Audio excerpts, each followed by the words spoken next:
जय श्री कृष्ण, राधे राधे। आज की इस वीडियो में हम भगवान पशुपतिनाथ का महत्व और उनकी कथा का वर्णन करेंगे। क्या आप जानते हैं कि भोलेनाथ को प्रसन्न करने के लिए एक व्रत रखा जाता है जिसे पशुपति व्रत के नाम से जाना जाता है। कहते हैं कि पशुपति व्रत करने से भोलेनाथ की कृपा हो जाती है भक्तों पर। यही कारण है कि यह व्रत भक्तों के बीच इतना लोकप्रिय माना जाता है। लेकिन हर व्रत की तरह इस व्रत के भी अपने नियम हैं जिनका पालन करना आवश्यक है।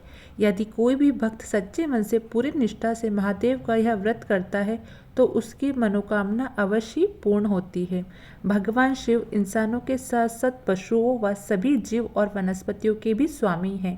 यही कारण है शिव जी को पशुपति के नाम से भी जाना जाता है। शिव जी के प्रमुख प्रख्यात शिव के नामों में से एक पशुपति भी है। अगर पशुपति का विच्छेद किया जाए तो इसका अर्थ है पशु का पति, यानी पशु का पालन करता। आइए, शिव महापुराण और रुद्र पुराण में कई बार वर्णन आता है कि जो भक्त पशुपति की कथा का श्रवण करता है, श्रवण मात्र से उसके सारे पापों का अंत हो जाता है, उसे असीम आनंद की प्राप्ति होती है और वह शिव का अत्यधिक प्रिय बन जाता है। एक समय की बात है जब शिव चिकारा का रूप धारण कर निद्रा में ध्यान मग्न थे। उसी वक्त देवी देवताओं पर भारी आपत्ति आन पड़ी और दानव और राक्षसों ने तीनों लोक में स्वर्ग में त्राही त्राही मचा दी। तब देवताओं को भी यह स्मरण था कि इस समस्या का निदान केवल शंकर ही कर सकते हैं। इसलिए वह शिव को वाराणसी वापस ले जाने का प्रयत्न करने लगे। शिव के पास गए, परंतु जब शिव ने सभी देवी देवताओं को उनकी ओर आते देखा तो शिव ने नदी में छलांग लगा दी। छलांग इतनी तीव्र थी कि उनके सिंह के 4 टुकड़े हो गए। इसके पश्चात भगवान पशुपति चतुर्मुख लिंग के रूप में प्रकट हुए और तभी से पशुपति जी की पूजा और व्रत का विधान आया।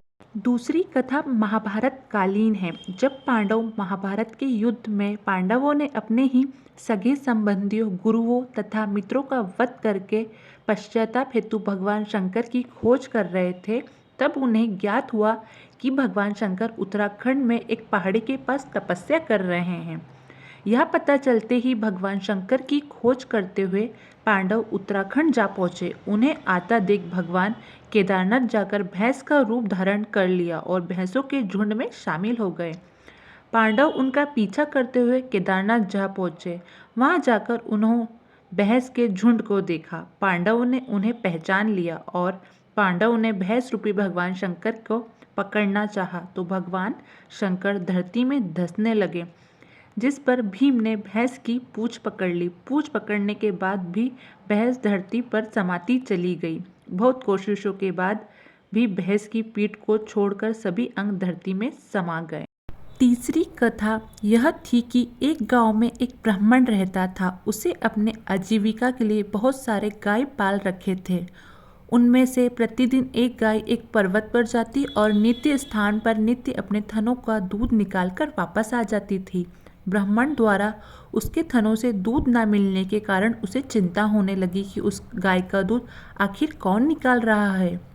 एक बार ब्राह्मण रात्रि में विश्राम कर रहा था तो उसके सपने में भोलेनाथ जी ने दर्शन दिए और गाय द्वारा किए जा रहे कार्य के बारे में अवगत कराया। तुरंत ही ब्राह्मण की आंख खुल गई। उसने प्रातः उस जगह पर जाकर थोड़ी खुदाई की तो उसे वहां पर भगवान भोलेनाथ की चतुर्मुख दिव्य लिंग की प्राप्ति हुई। उसके बाद भगवान भोलेनाथ की पशुपतिनाथ के नाम से प्रसिद्ध हुए। जो भी व्यक्ति इस कथा का श्रद्धा भाव से श्रवण करता है, उसके सभी दुख विपत्तियां दूर होने लगती है और उसकी हर मनोकामना, हर इच्छा को भगवान भोलेनाथ पूर्ण करते हैं।